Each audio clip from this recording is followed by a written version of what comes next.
When your stomach's upset, don't add to the upset.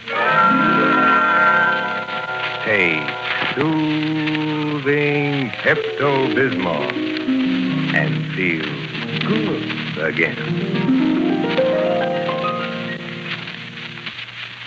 There he goes, into that drugstore. He's stepping on the scale. Weight, 239 pounds. Fortune, danger. Who is it? The Fat Man.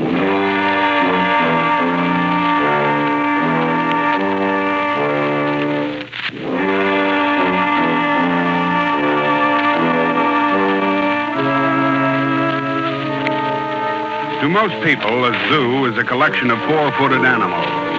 But there's one menagerie I know of where the inmates walk on 2 feet. In the first cage, for instance, you'll find the giant forger, whose specialty is writing other people's names. And in another iron cell, you can inspect the genus pickpocket, known also as the little dip, who can sometimes prove that the hand is quicker than the eye. But the prize exhibit is a hopped-up character with a nervous twitch in his forefinger. He prowls alone when he looks for prey, and he's known for his taste for murder.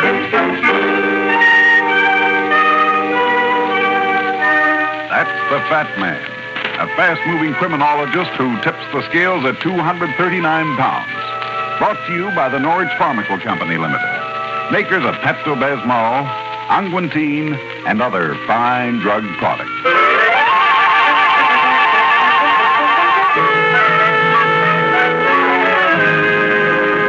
When you overeat or eat too fast, you're looking for trouble with your digestion. That's no time to add to the upset. Instead, try a better way, a gentle way. Take soothing Pepto-Bismol. Yes, when you're bothered by heartburn, nervous indigestion, or other common digestive disturbances, Pepto-Bismol promptly helps to calm and quiet the upset. It settles and sweetens it. You feel good again. Next time you eat too much or too fast, you can do something for that uneasy, uncomfortable feeling. Try soothing Pepto-Bismol. That's right. When your stomach's upset, don't add to the upset. Take soothing Pepto-Bismol and feel good again.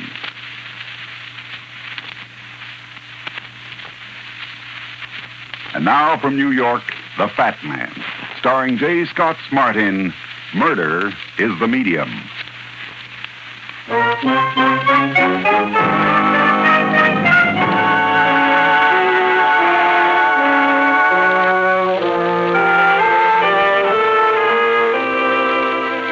The Reynards, Oscar and Harriet, were a typical suburban pair, except that Oscar was 6 or 8 years younger than his over-upholstered spouse. He was a neat little guy in a seersucker suit, while Mrs. Reynard looked like the vice president in charge of production for the Hillsdale Sewing Circle. I'm Mrs. Harriet Reynard, Mr. Runyon, and this is my husband, Oscar. My second husband, that is. My first husband, Melvin, was, supposed to have died 2 years ago. Isn't it official yet? Of course, Mr. Runyon, but Harriet has the notion... Oscar, you promised to let me tell it to Mr. Runyon in my own way. I'm sorry, my dear. What's the story, Mrs. Reynard? About 4 weeks ago, Oscar and I happened to wander into a rug shop on the Lower West Side. After we looked at the owner's wares, he invited us into a back room to meet his wife. An attractive woman, Mr. Runyon, with an interesting face. We were told that she had occult powers and could bring the dead back to life. Then he asked us if we wanted to attend a manifestation. You mean a seance? He didn't call it a seance, but I suppose that's what it was. At any rate, we returned that evening, just out of curiosity, and I spoke to my dear departed husband. Now, Harriet. It's true, Oscar, you were there.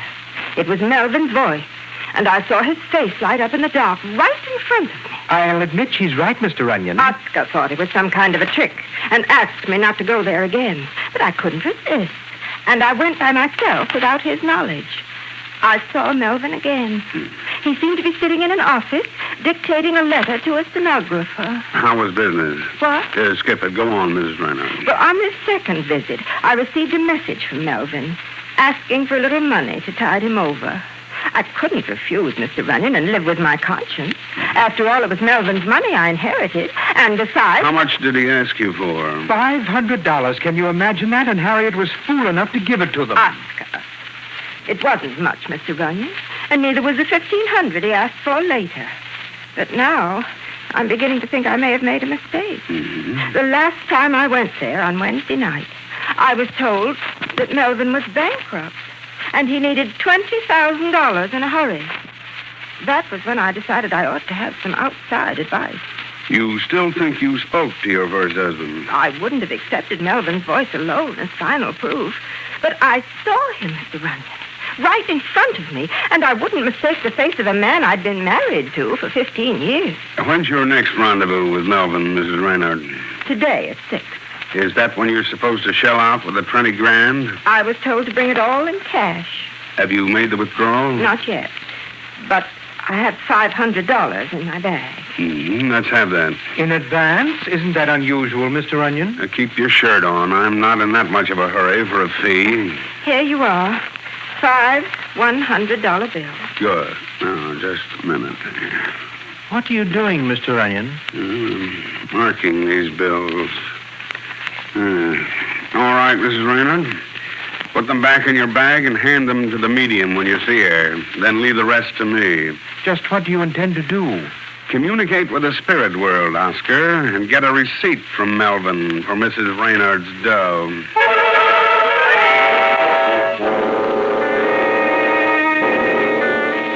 The rug shop was a murky little joint that reminded me of an Asiatic bazaar. The walls were covered with oriental rugs, and I could smell the pungent odor of strong, aromatic coffee someone was brewing in the rear. The proprietor was a thin little man whose accent I couldn't quite place, but I knew it wasn't far from the Persian Gulf. His manners were impeccable, and his smile was full of teeth, while he clasped his skinny hands in a gesture of greeting. It is my wish to serve you, sir. Oh, are you the owner? Mr. Puisan, at your command.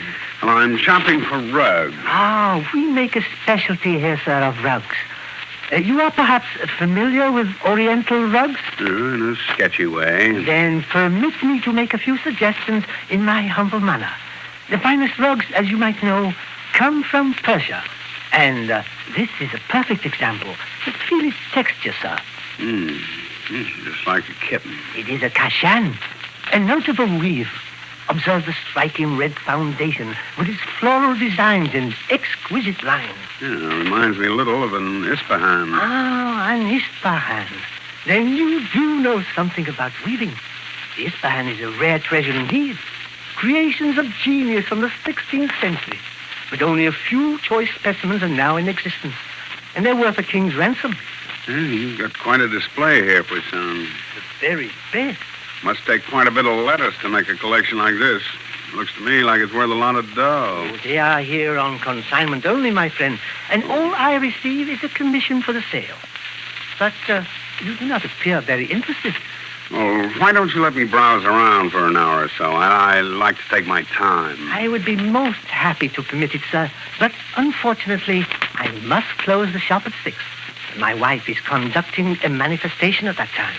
Oh, your wife is a medium? Well, she does not call herself a medium, but she communicates with the spirit world.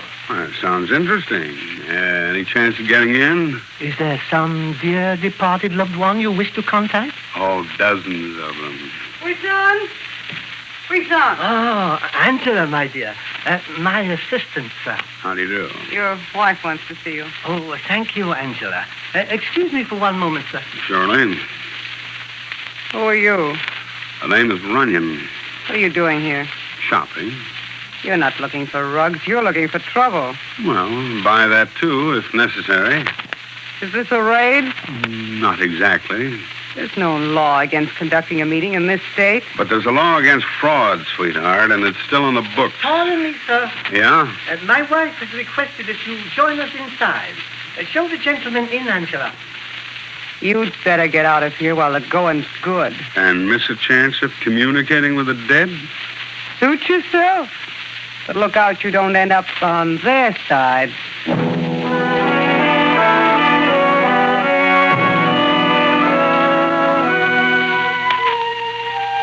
She led me to a room in the back that was windowless and smelled as stuffy as a tomb. There were a number of folding chairs lined up against the wall, the kind they use in funeral parlors. And behind a bare desk, her face as rigid as a mask, sat an oriental-looking woman. We were joined by Oscar Reynard and his wife about 5 minutes later, but we gave no sign of recognition. And as Puisan shuffled to the center of the room, I could feel the tension mounting like the approach of an electrical storm. The lights, Angela. Put it out, please. Now we are ready to begin. We are waiting, Salah. We are gathered here together this night, again to make contact with our friends in other worlds. Is there anyone here who wishes to talk to one of the departed? I do. Identify yourself, please. Harriet Renaud. And who do you wish to see? Melvin Bishop, my late husband. Melvin Bishop. Do you hear me? Return to Earth and make your presence known. Melvin. The contact is difficult, Salah. Very difficult. But you promised me he'd come. I am sorry, Mrs. Reynard, but it's quite impossible. Ah! Melvin! It's Melvin! There he is, Mr. Runyon, above her head. Ah! Put out that light!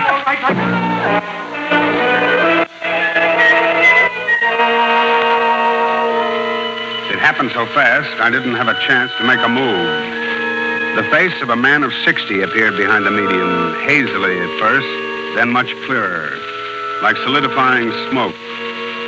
The next thing I knew, someone brushed past me quickly, and I heard the door open and close as I groped for the light. But Oscar beat me to it.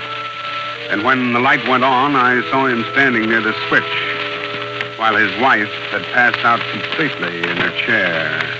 Harriet, she's fainted. She'll be all right. Looks as though the rest of the party decided to call it a day. I saw him. It was Melvin. Now you know that I was right. I'll show you what you saw, Mrs. Reynard. Over to this wall. What is it, Mr. Runyon? Look. Why, there's a hole in the wall. Covered over with transparent paper. And there's a camera inside the hole, worked by remote control. A roll of movie film and a little ingenuity goes a long way as far as suckers are concerned. And as for his voice, it looks as though something new has been added. Move away from that desk, Oscar. Ah! It's a medium, Mr. Raymond. It's Salah, on the floor behind the desk. With a 10-inch stiletto stuck in her back.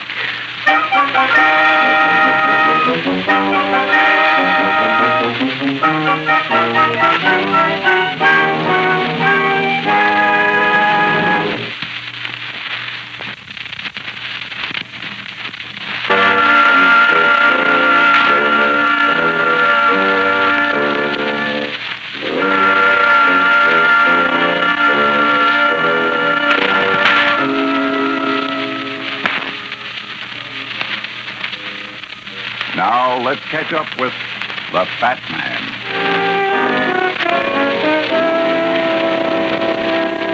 The police sent out a citywide alarm for Puisan and his girlfriend.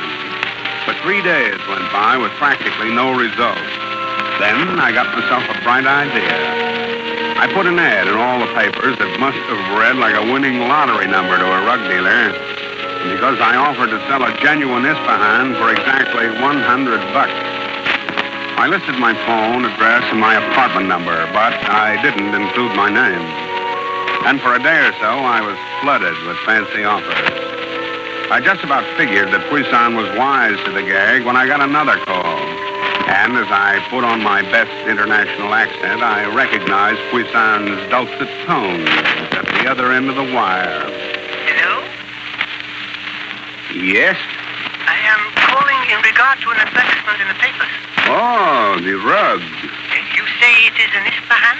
Oh, the genuine article. And why do you wish to sell it so cheaply? I am selling a rug, my friend, but not a history of how I obtained it. I see. Do you wish to inspect it? If you please. My address was included in the advertisement. Will you be home within the hour? I shall be most delighted. And I shall be most pleased to visit your house.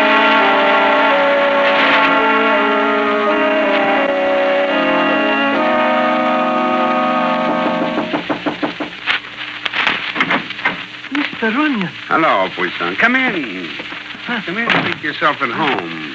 But the name downstairs in the mailbox, it was perfect. Don't tell anybody, but he's the guy who sells me my towels. This was a trick. And a pretty obvious one. I didn't think you were dumb enough to fall. Now, just raise your hands above your shoulders, sweetheart, like a good little man. But I have no weapons, if that's what you are looking for. No extra stilettos to spare? You think I killed Salah? Oh, no, of course you didn't. She died of a heavy cold. But I didn't even know what had happened in that room until I read it in the papers, Mr. Runyon. I swear that is the truth. Then what was your hurry to scram out? And don't tell me you had a date with your dentist. I was pulled out By one of Salah's ghosts? by Angela. Incidentally, where is she? Angela? Now, don't stall, Puisan. I'm way ahead of you. I don't know where she has gone. That sounds very convincing. Okay, try this one. How did you get a hold of that film of Melvin Bishop? What film? Oh, brother. Now we're really getting cagey. I know nothing about the film. Or a camera. And how about those old dictaphone records you used? Don't tell me Melvin made them after he was buried. Oh, you are trying to confuse me. I don't know what you mean, Mr. Runyon. Okay, I'll explain it to you in a different way. Up to now, all you faced was a fraud rap. You might have gotten a year or two in the clink, or even a suspended sentence for a first offense. But homicide is a different story. But I didn't murder her, Mr. Runyon. Well, what shall I do? Tell me how to save myself. I'm an innocent man. Where's Angela, Puisan? If I tell you where to find her, will I go free? Well, that all depends. But if you don't give me a lead, you haven't got a chance. Very well, Mr. Runyon. I will take you to Angela.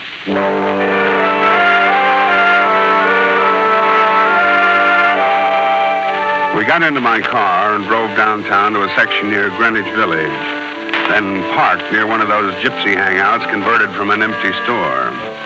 The phrenologist's skull was pictured in the window along with a giant human hand. And inside at a small table with a bottle of hooch in front of her was Angela. Puisan, I see you double in brass, baby. How's the palm reading business? what do you want? I'd like to have my fortune told. Angela? Shut up! So this is what I get for being loyal to you. You double-crossing little stool pigeon. But he said it was murder, Angela. And he told me they'd give me the electric chair. And I hope they do. I hope you sit there, Puisan, and froth. Maybe you'll be sitting on his lap, sweetheart. You've got nothing on me. I didn't kill Salah. Why should I? Because you hated her. Why, you lying little... I'll temper. How many times did you make a play for me behind her back? This is not true, Mr. Runyon. Not much it isn't, you hypocritical little fake. No, I treated Angela as a daughter. And as far as my wife was concerned, I never knew until the other night that she was a fraud. You mean you attended those phony sessions and played it straight? I believed my wife had occult powers because I am a superstitious man. Whatever was done without my knowledge. This jerk was so dumb his own wife didn't trust him. And I felt sorry for him. Like a dope, I tried to save his rotten hide. But from now on, he's on his own. He can worm his way out of this one all by himself. You've got a little worming of your own to finish, sweetheart. Don't threaten me. You've got nothing on me but a misdemeanor. You don't say. All right, so I did figure out the moving picture stunt. So what? It was Salah who collected the dough. And it was Salah who also held out on me for my share. But I fixed her wagon. With a 10-inch knife. I didn't touch her. All I did was work the movie camera when she didn't expect it. I knew you were a private dick, and so did she. We were supposed to let this act go flat that night, so you couldn't get any evidence. Too bad that room was dark. I would have loved to see her face when I flashed that picture on the wall. Where'd you get a hold of it? Wouldn't you like to know? Believe me, sweetheart, I'm gonna know. You can take me into custody. And you can question me from now until the cows come home. You won't be able to hold me for murder, and you know it. How much you getting paid to keep your mouth shut? Plenty. A lot more than you can afford to pay to open it up. And there's no question about my getting the moolah this time, handsome. Because this time, I'm on the receiving end alone. Here's luck, you oversized flatfoot.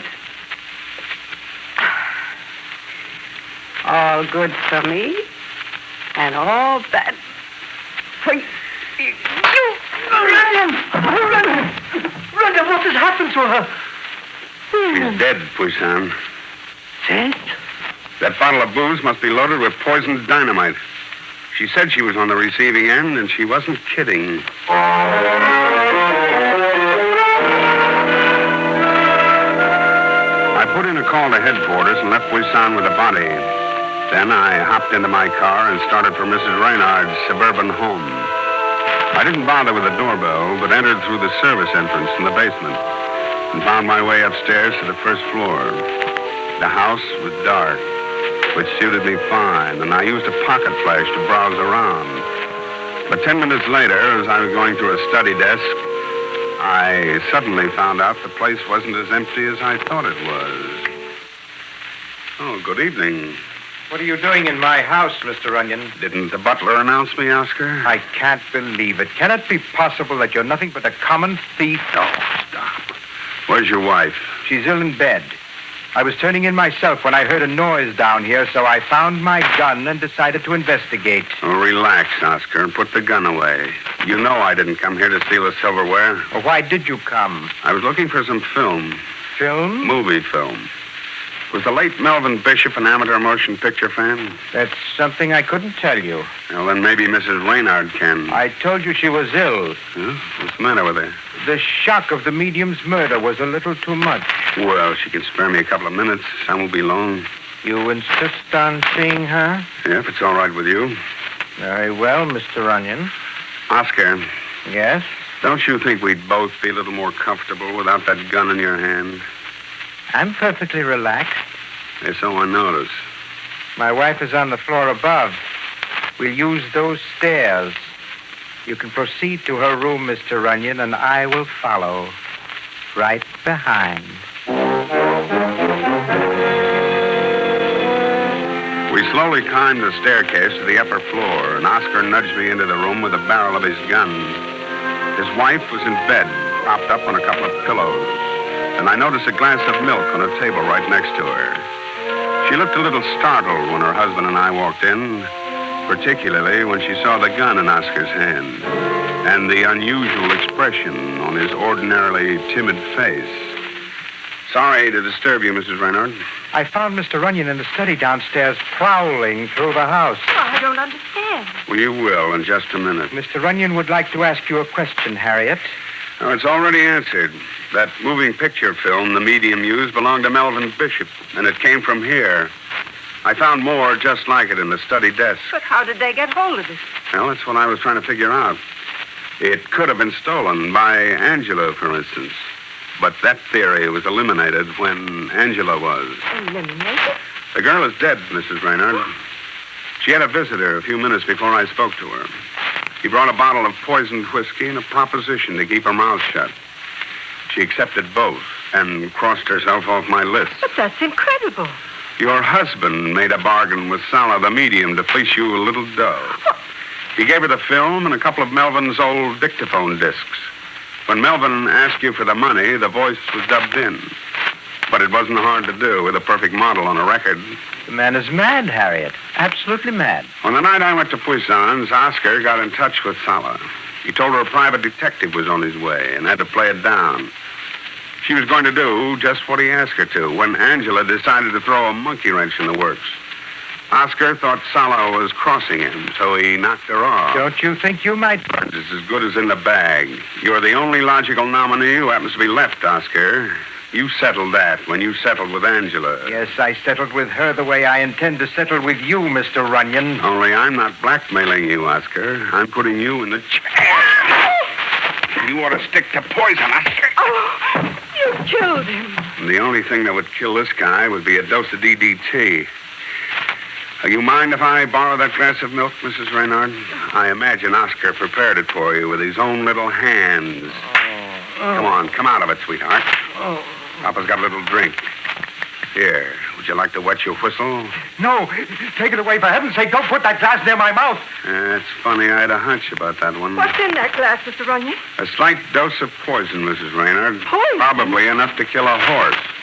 Someone must have given your husband a chemistry set for Christmas. All right, Oscar, up on your feet. All right.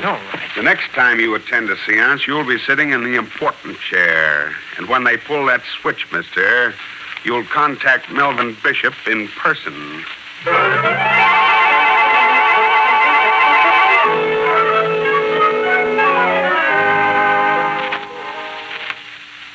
Before you go to bed tonight, look in your medicine cabinet.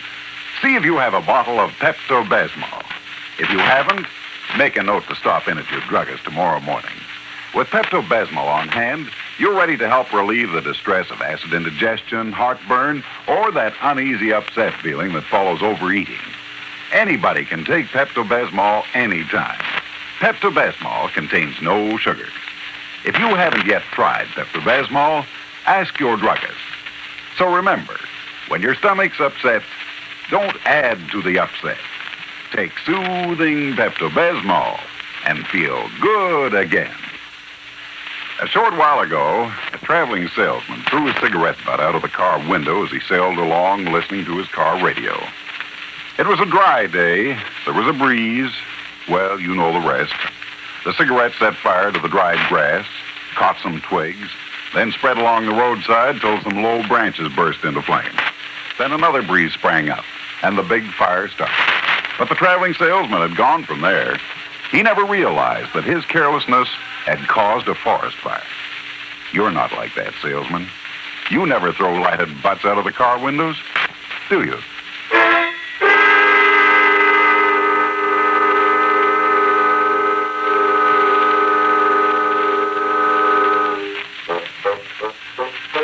The Fat Man is brought to Canadian listeners by the Norwich Pharmaceutical Company Limited, Toronto, Canada. Herb May speaking. This is the Dominion Network of the Canadian Broadcasting Corporation.